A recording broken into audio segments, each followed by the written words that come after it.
Saudara-saudari terkasih dalam Kristus Yesus, untuk memulai aktivitas kita pada hari ini, kita terlebih dulu akan mendengarkan firman Tuhan yang akan menjadi bekal kita. Kita bersatu di dalam doa. Ya Tuhan Allah Bapa kami yang bertata di kerajaan surga, kami bersyukur Tuhan penyertaan-Mu pada kami hingga pada hari ini. Engkau masih memberikan kami nafas kehidupan. Kami akan mendengarkan kebenaran firman-Mu Tuhan.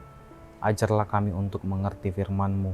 Dalam Kristus Yesus kami mengucap syukur. Amin. Amanginang saudara-saudari yang terkasih dalam Kristus Yesus, yang menjadi renungan bagi kita pada hari ini dari Yesaya pasal 61 ayat 8. Demikian dikatakan, sebab aku, Tuhan, mencintai hukum dan membenci perampasan dan kecurangan. Aku akan memberi upahmu dengan tepat dan akan mengikat perjanjian abadi dengan kamu. Demikian bunyinya. Saudara-saudari yang terkasih dalam Kristus Yesus, kita semua adalah seorang anak. Bahkan mungkin yang sekarang menjadi orang tua, kita dulunya adalah seorang anak dari orang tua kita. Kita tahu bahwa orang tua begitu mencintai anaknya.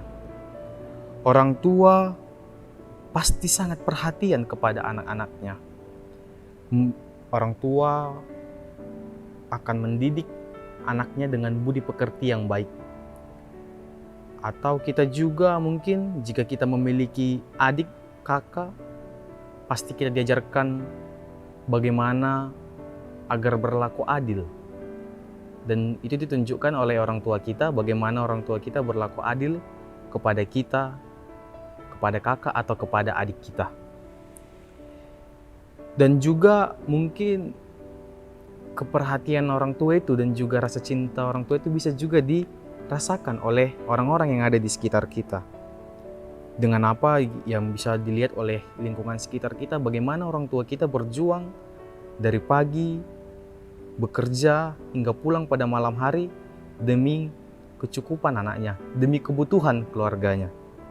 Dan dari pengorbanan kerja keras orang tua itulah kita dapat melihat rasa cinta orang tua kepada keluarganya.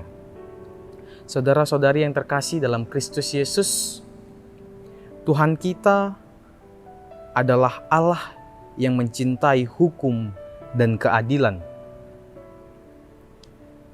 Tuhan tidak hanya sekedar memberikan hukum, tetapi Tuhan mencintai hukum. Dengan Tuhan mencintai hukum artinya Tuhan membenci perampasan, Tuhan membenci kecurangan dan juga segala bentuk ketidakadilan. Tetapi dikatakan Tuhan mencintai hukum, artinya ketika mencintai, di situ ada pengorbanan, ada komitmen, ada disiplin, dan juga ada kasih. Dan itulah juga yang ditunjukkan Allah kepada bangsa Yehuda setelah masa pembuangan. Sebagai Allah yang adil, Tuhan senantiasa mengingat perjanjiannya dan pasti mewujudkannya.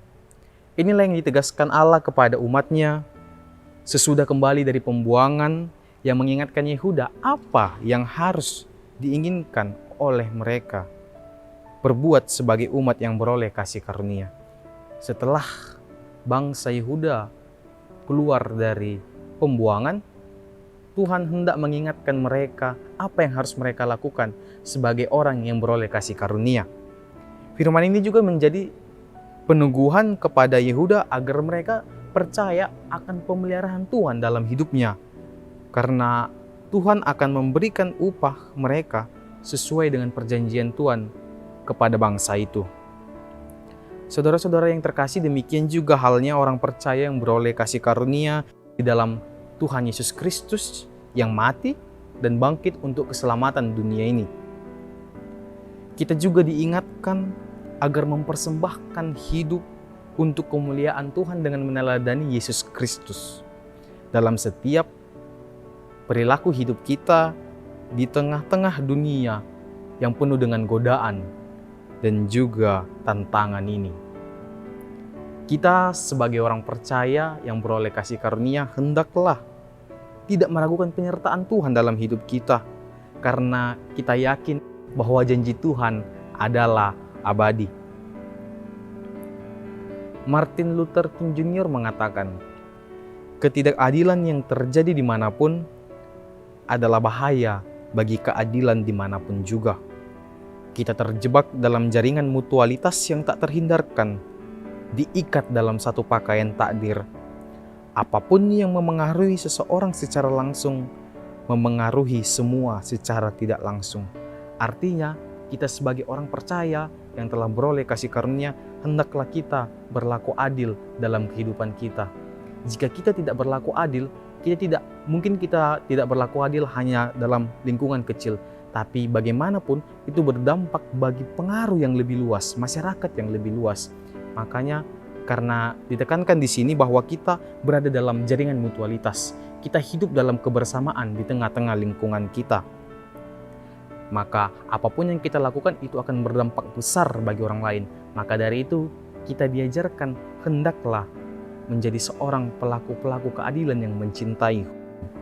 Dan juga melalui Nabi Yesaya ini kita dipanggil untuk hidup dalam kebenarannya di dalam ketaatan dan kesetiaan. Oleh karena itu kita harus menyaksikan kebenaran dan kuasa Allah di dalam dunia ini. Kita harus menyaksikan bahwa Tuhan itu adalah sumber kehidupan kita. Tuhan itu adalah keselamatan. Dialah yang telah menyatakan dirinya di dalam Yesus Kristus yang kita percayai. Dan perwujudan panggilan itu harus kita nyatakan di dalam diri orang percaya melalui hidup yang seturut dengan hukum Tuhan dan juga keadilan Tuhan. Dengan apa? Dengan tidak melakukan kecurangan. Dengan apa? Dengan tidak melakukan perampasan. Dan juga dengan tidak melakukan berbagai hal, tindakan yang merugikan orang lain atau yang menindas orang lain.